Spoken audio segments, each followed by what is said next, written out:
Desa Pamong Pesisir yang akan menampilkan pencak silat nanti setelah ini.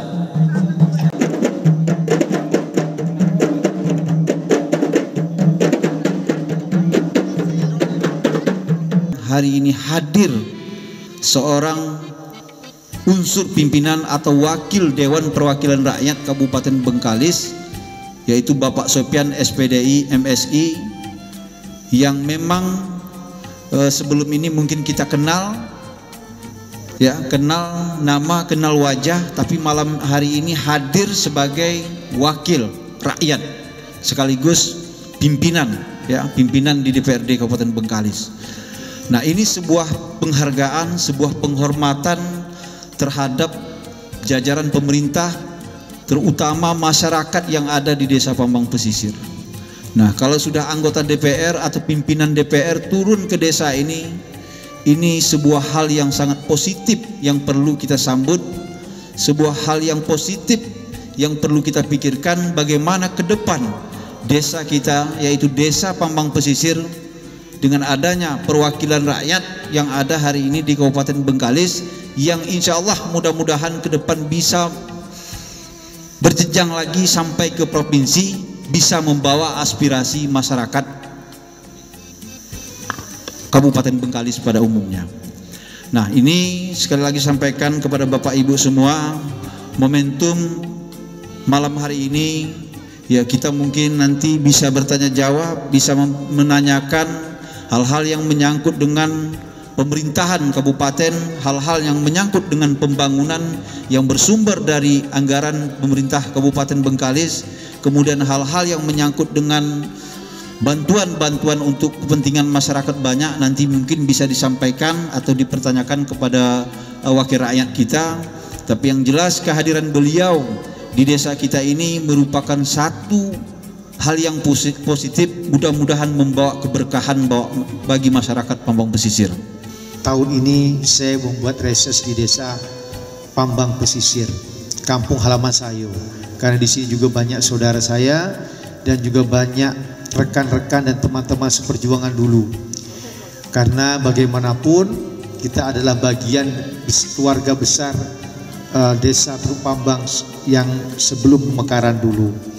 Walaupun hari ini saya sudah berdomisili di Berancah, tapi pada sesungguhnya saya adalah anak jati Pambang yang hari ini punya mimpi dan punya cita-cita bagaimana untuk memajukan kampung kita ini, sebagaimana juga mimpi Bapak dan Ibu.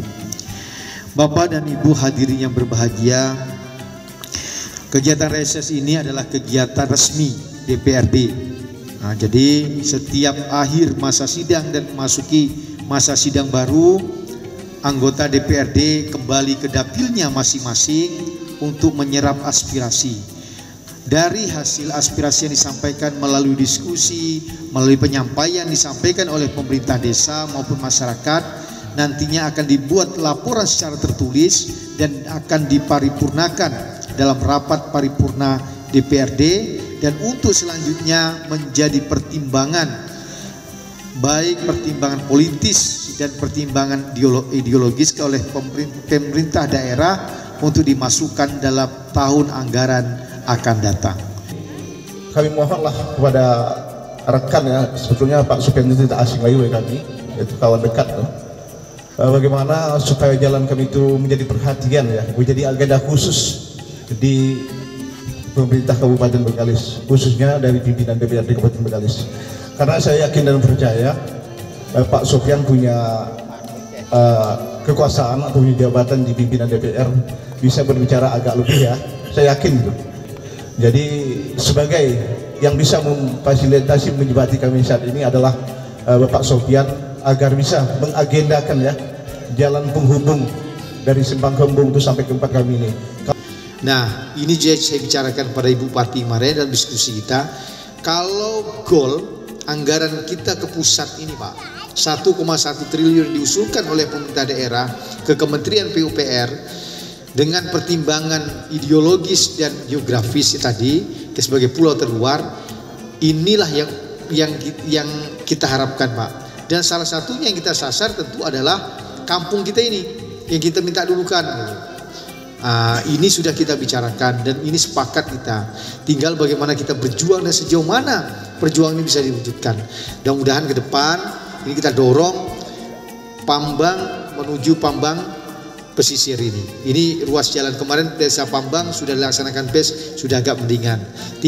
Tinggal di rigid aja atau di hot mix saja.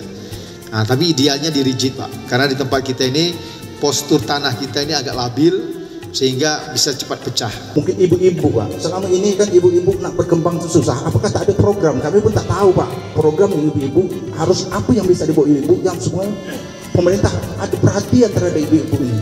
Kelompok Anyaman ada, Pak. Anyaman kami ada, tapi kami Peta Desa sudah mengupayakan kemarin. Kalau COVID ini, Pak, tak dapat Peta Desa itu sudah, Pak.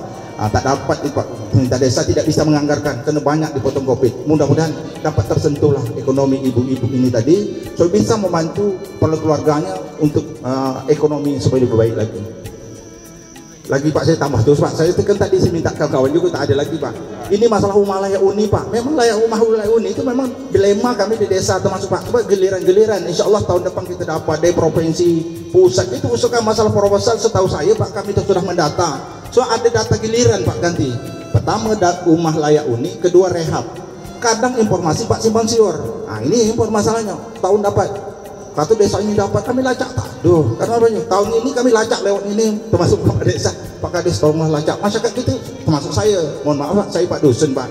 Pak Dusun, bila lagi kami dapat, kami dah masuk surat tanah, kami dah fotokopi, kami beri foto rumah, kami dah foto. Rehab tak dapat, rumah layak huni dapat rehab, jadilah. Mengingat ekonomi nih, Pak, sebetulnya. Kalau memang ada program, bantulah masyarakat kami, Pak. Terkait dengan bantuan ibu-ibu, ini saya sampaikan. Saya lupa nyampaikan tadi. Di sosial itu, Bapak dan Ibu, ada bantuan namanya KUB, kelompok usaha bersama. Dia bisa dibantu dengan duit, tapi dengan catatan dia ada mengusulkan yang mengusulkan itu harus masuk dalam data DTKS, Pak Kades. Data terpadu keluarga sejahtera, kesejahteraan sosial. Masyarakat tidak mampu lah namanya dia. Jadi dia bisa dibantu dalam kisaran 30 juta. Satu kelompok itu bisa 5 orang. Apa usahanya? Ya tergantung. Bapak bantu, bisa juga dibantu. Nelayan bisa juga dibantu. Tapi yang merupakan kewenangan daerah. Sesuai dengan usulannya. Nanti uang itu diberikan kepada kelompok usaha bersama itu. Dialah yang membelanjakan sendiri dengan ada pendampingan dari dinas sosial. Tapi yang mengusulkan itu harus masuk di DTKS sesuai dengan usulan data dari desa. Bisa dicek lah, Pak Dusun bisa tahu tuh warganya siapa saja yang masuk di DTKS. Yang terakhir tadi Pak Rusli masalah rumah layak huni. Tahun ini memang tak ada, Pak. Layak huni ini memang tidak ada. Dulu di Perkim sempat jadi polemik dulu. Jadi ini hari ini memang kedua pertimbangannya adalah anggaran juga. Jadi ini tidak ditiadakan, tapi insya Allah ke depan ini tetap dilanjutkan. Saya sebenarnya lebih sepakat pengadaan untuk bedah rumah itu. Bedah rumah ini lebih pas lah dengan anggaran 20 juta ke bawah, lebih banyak yang bisa dapat. Kalau saya lebih cenderung memilih bedah rumah itu.